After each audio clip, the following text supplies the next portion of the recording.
السلام علیکم ورحمۃ اللہ وبرکاتہ۔ الحمد للہ رب العالمین والصلاة والسلام علی سید الانبیاء وافضل المرسلین نبینا محمد وعلی آلہ واصحابہ اجمعین، اما بعد۔ وعن انس رضی اللہ تعالی عنہ قال صلی رسول اللہ صلی اللہ علیہ وسلم فقمت ویتیم خلفہ وام سلیم خلفنا، متفق علیہ واللفظ للبخاری۔ معزز حاضرین، محترم بزرگوں، نوجوان ساتھیوں، درس حدیث کے اس مبارک سلسلے میں آج جو حدیث میں نے آپ لوگوں کے سامنے پڑھی ہے، صحیح بخاری کے یہ الفاظ ہیں جس کے راوی حضرت انس بن مالک رضی اللہ تعالیٰ عنہ ہیں، جس کا تعلق بھی نماز میں سب بندی سے ہے۔ حضرت انس کہتے ہیں کہ صلی رسول اللہ صلی اللہ علیہ وسلم فقمت ویتیم خلفہ، کہ اللہ کے رسول صلی اللہ علیہ وسلم نے نماز پڑھائی تو میں اور ایک یتیم لڑکا آپ کے پیچھے کھڑے ہو گئے، وہ ام سلیم خلفنا، اور ام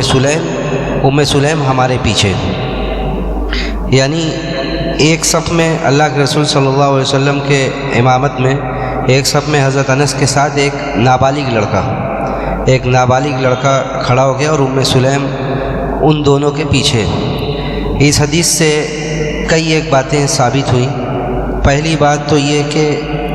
عورت مردوں کے ساتھ صف میں نہیں کھڑی ہوگی، بلکہ وہ ہر حال میں پیچھے رہے گی، اس میں کسی طرح کا بھی کوئی اختلاف نہیں ہے۔ یہاں تک کہ اگر آدمی تنہا بھی ہو تب بھی عورت اس کے پیچھے کھڑی ہوگی، یعنی اگر اس کے محرمات میں سے ہو اور وہ نماز پڑھا رہا ہے تب بھی عورت اس کے ساتھ کھڑی نہیں ہوگی بلکہ پیچھے کھڑی ہوگی۔ یہاں تک کہ اس کی بیوی بھی ہو تو اگر وہ اسے نماز پڑھا رہا ہے تو اس کی بیوی بھی اس کے پیچھے کھڑی ہوگی، وہ اس کے ساتھ صف میں نہیں کھڑی ہوگی۔ اور اس حدیث سے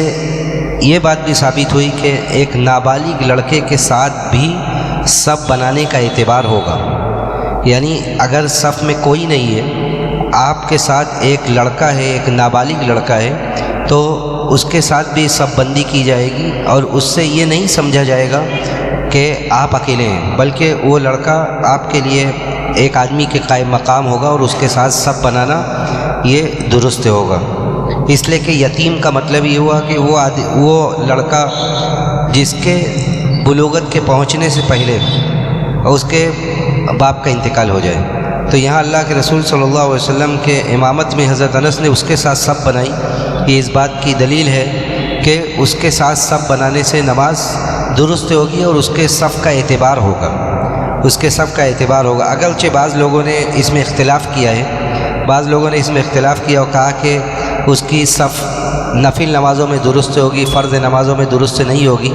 کیونکہ نفل نمازوں میں اس کی امامت جائز ہے اور فرض میں جائز نہیں ہے۔ یہ ان کی توجیہ ہے، ان کا نقطہ نظر ہے، لیکن یہ بات پیچھے گزر چکی ہے کہ اس کی امامت یعنی نابالغ کی امامت بھی ہمارے یہاں کے صحیح حدیث کی روشنی میں نابالغ کی امامت جائز ہے۔ تو جب نابالغ کی امامت جائز ہے تو نابالغ کے ساتھ صف بنانے میں کوئی مضائقہ نہیں، نابالغ کے ساتھ صف بنا کر نماز پڑھنے کا بھی اعتبار ہے، اس میں کوئی مضائقہ اور کوئی حرج نہیں ہے۔ جب امامت جائز ہے تو صف کیسے بنانا درست نہیں ہوگا۔ اسی طرح اس حدیث میں یہ بھی دلیل ہے کہ کبھی کبھار نفلی نمازوں کی جماعت بھی یہ درست ہے، اور کئی ایک موقع پر اللہ کے رسول صلی اللہ علیہ وسلم سے یہ ثابت ہے، اور یہ باتیں آتی رہتی ہے، گزرتی رہتی ہیں۔ اور اسی طرح اس حدیث میں یہ بھی دلیل ملی کہ اسلام نے مرد و زن کے اختلاط سے کس قدر پرہیز کرنے کا حکم دیا ہے، مرد و زن کے اختلاط سے کس قدر بچنے کی تاکید کی ہے، یہاں تک کہ عبادات میں بھی اللہ کے رسول صلی اللہ علیہ وسلم نے یہ کہا کہ عورتیں ہر حال میں پیچھے رہیں گی، مردوں کے ساتھ وہ کسی بھی صورت میں صف میں نہیں کھڑی ہوں گی۔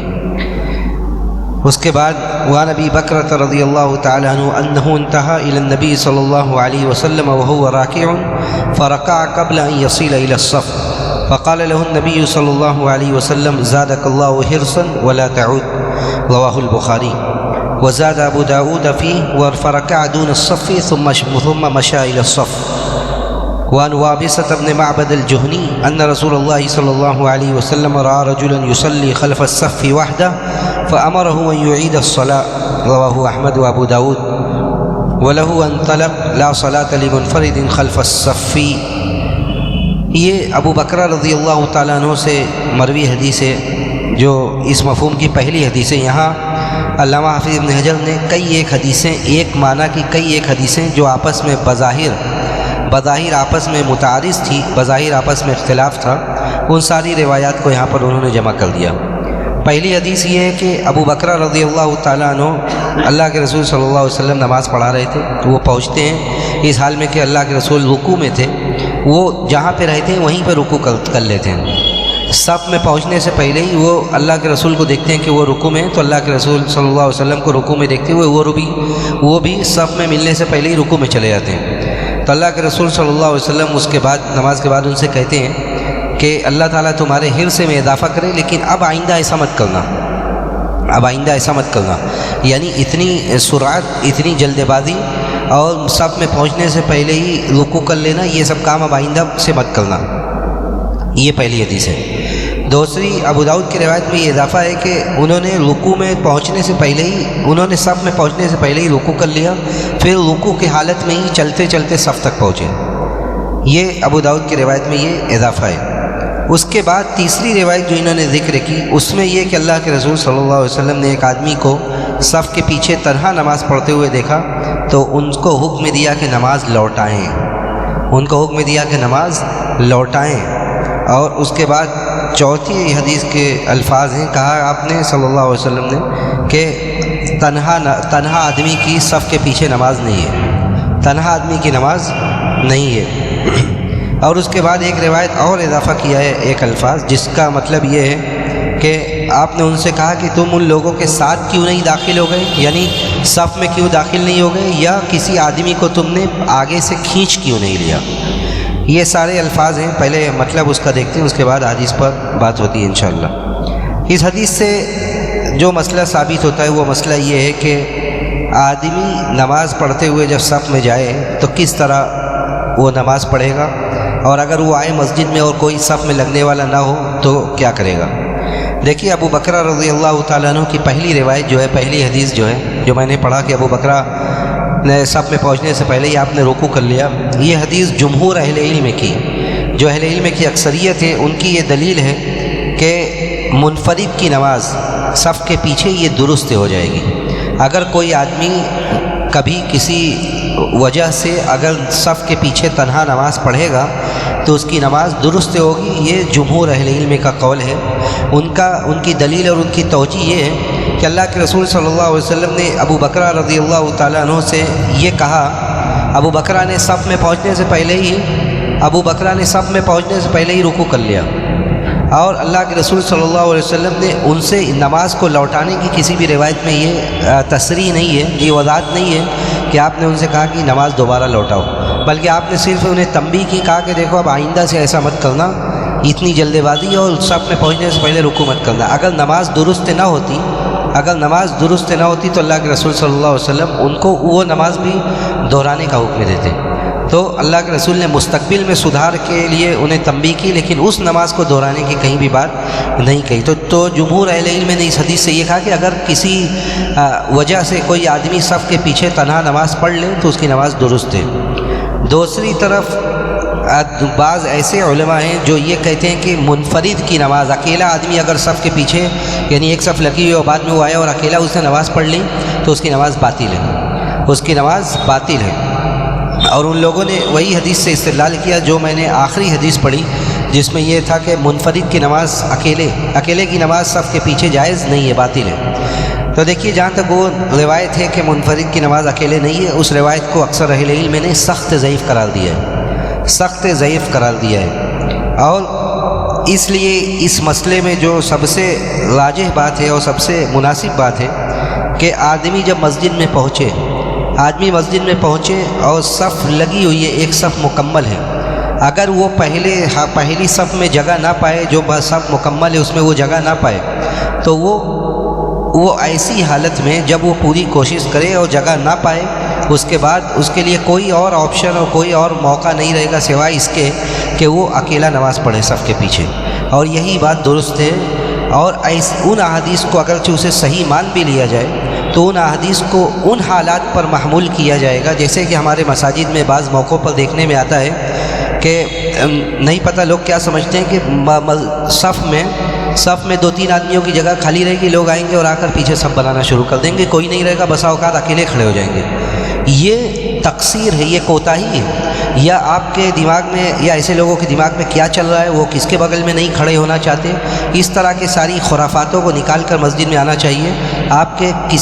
کسی کے بھی بغل میں آ جائے، آپ کو اس کے بغل میں نماز ادا کرنا ہے اور صف کو مکمل کر کے ہی دوسری صف لگانا ہے۔ اتم الصف الاول فالاول، پہلے سے جو پہلی صف لگی اس کو پہلے پورا کرو، اس کے بعد صف لگاؤ اسے پورا کرو، اور یہی طریقہ رہے گا۔ تو جن کے بارے میں یہ کہا گیا کہ ان کی نماز صحیح نہیں ہوگی، وہ ایسے لوگوں کی نماز صحیح نہیں ہوگی جو لوگ کوتاہی کرتے ہیں، جو لوگ صف مکمل نہیں کرتے اور صف لگا لیتے۔ لیکن اگر آدمی ایسا ہے جو پوری صحیح میں مکمل ہو گئی یہ صف اور کوئی گنجائش نہیں باقی ہے، تب وہ آتا ہے مسجد میں، تو وہ تنہا نماز اگر صف کے پیچھے وہ صف بناتا ہے اور کوئی اس کے بعد نہیں آتا ہے، تب بھی اس کی نماز ایسی صورت میں ہو جائے گی۔ اور یہی قول علامہ ابن تیمیہ رحمہ اللہ نے اور ان کے شاگرد علامہ ابن القیم نے اسی قول کو اختیار کیا اور اس کی تائید کی ہے۔ کہا کہ دیکھیے، جب آدمی ایسی حالت میں مسجد میں پہنچے کہ وہ اکیلا ہو اور صف مکمل ہو چکی ہو تو وہ اکیلا ہی نماز پڑھے گا۔ اور جہاں تک اس قول کی بات ہے، اس قول کی تائید کی بات ہے، تو اس کی بہت ساری دلیلیں ہیں، شریعت کی عام دلیلیں بھی اسی قول کی تائید کرتی ہے۔ اللہ سبحانہ و تعالیٰ ارشاد فرماتے ہیں فاتقوا اللہ ما استطعتم، جتنا ہو سکے اتنا اللہ سے ڈرو۔ آپ نے پوری کوشش کی، صف مکمل ہو چکی ہے، اب آپ کے پاس کوئی آپشن نہیں ہے، کوئی چانس نہیں ہے آپ کے پاس، صرف یہی ہے کہ آپ اکیلے نماز پڑھیں، تو اس میں کوئی کوتاہی نہیں ہے۔ کوتاہی اس میں ہے کہ آپ صف مکمل نہیں کر رہے ہیں اور اکیلے نماز پڑھ رہے ہیں۔ اور جہاں تک آخری روایت جو میں نے پڑھی کہ اس میں ہے کہ آپ نے کہا کہ کسی کو کھینچ کیوں نہیں لیا، جو کہ کئی ایک علماء کا موقف ہوا کرتا تھا، تو دیکھیے یہ روایت سخت ضعیف ہے، بلکہ علماء نے اس پر منکر کا حکم لگایا ہے۔ منکر کا مطلب ہوتا ہے حدیث کی سخت ضعیف ترین قسم، تو یہ روایت قابل حجت نہیں ہے۔ اس لیے یہ عمل بالکل نہ کیا جائے کہ آگے سے کسی کو کھینچنے کی کوشش کیا جائے، اس لیے کہ اس میں حدیث بھی ضعیف ہے اور اس میں کئی ایک قباحتیں ہیں۔ ایک تو یہ کہ آدمی جب آگے سے کھینچے گا تو وہ جگہ جب اس نے آگے سے کھینچ لیا تو وہ جگہ خود بخود خالی ہو گئی، تو آپ اپنی صف بنانے کے چکر میں پہلی صف کو آگے والی صف میں آپ جو ہے خلل پیدا کر رہے ہیں۔ دوسرے یہ کہ بسا اوقات جس کو آپ کھینچ رہے ہیں اس کو ایذا پہنچا رہے ہیں آپ، اب وہ آنا نہیں چاہ رہا ہے، وہ پہلی صف میں آ کے لگا ہوا ہے، آپ زبردستی کا اسے کھینچ رہے ہیں، تو یہ ساری چیزیں احادیث بھی منکر ہے اور اپنے معنی کے حساب سے بھی یہ احادیث درست اور صحیح معلوم نہیں پڑتی ہے۔ اس لیے مناسب اور معتد بھی قول یہی ہے کہ آدمی صف اول کو پورا کرے پھر صف لگائے۔ اگر سپوز ڈیٹ کبھی ایسا ہوتا ہے کہ آپ پہنچے اور کوئی نہیں ہے تو آپ تنہا نماز پڑھیں گے، انشاءاللہ اس میں کوئی مذائقہ اور کوئی حرج نہیں ہے۔ آج کی تیسری حدیث عن ابی ہریرہ عن النبی صلی اللہ علیہ وسلم قال اذا سمعتم الاقامۃ فامشوا الى الصلاۃ وعلیکم السکینۃ والوقار۔ کہا کہ جب اللہ کے رسول صلی اللہ علیہ وسلم نے کہا کہ جب تم اقامت سن لو تو نماز کی طرف سکون اور اطمینان سے آؤ۔ دیکھیے اس حدیث میں اقامت تک کی بات کہی گئی ہے کہ اگر اقامت بھی ہونے لگے اور آپ مسجد میں آئیں تو بڑے سکون اور اطمینان کے ساتھ آئیے، آپ کا اطمینان اور آپ کا وقار نہ ختم ہو۔ بعض لوگ مسجد میں آتے ہیں تو دوڑتے ہوئے مسجد میں آتے ہیں، یہ دوڑنا یہ وقار کے خلاف ہے،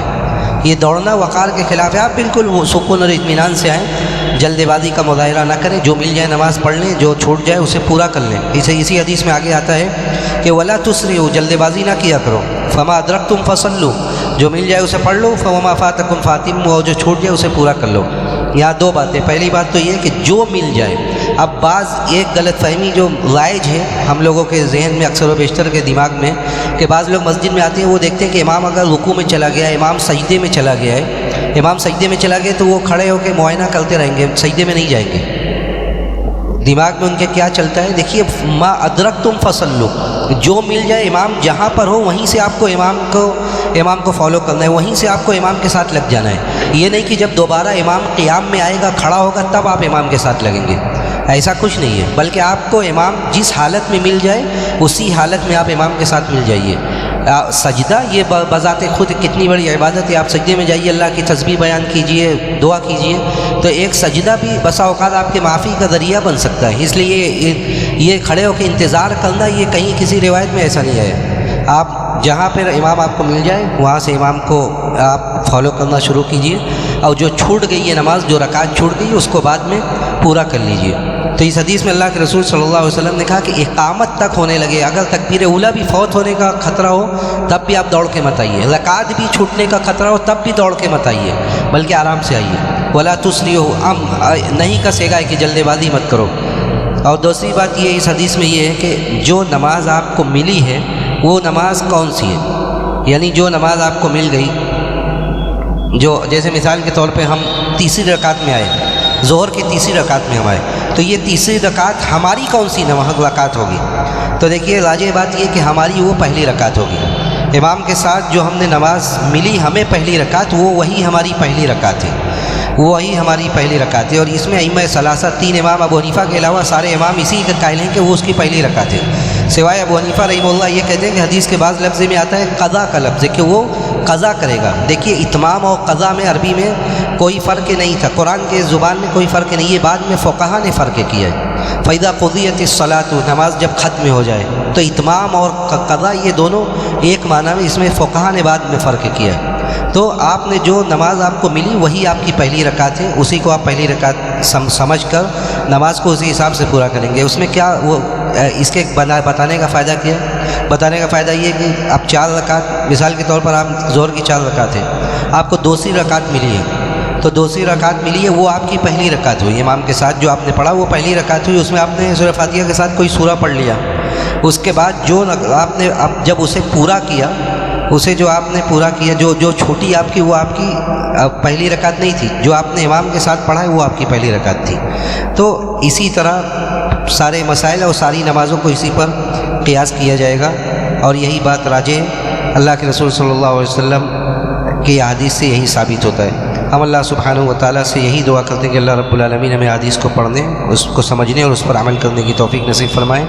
وصلی اللہ علی نبینا محمد وعلی آلہ وصحبہ اجمعین. والسلام علیکم ورحمۃ اللہ وبرکاتہ.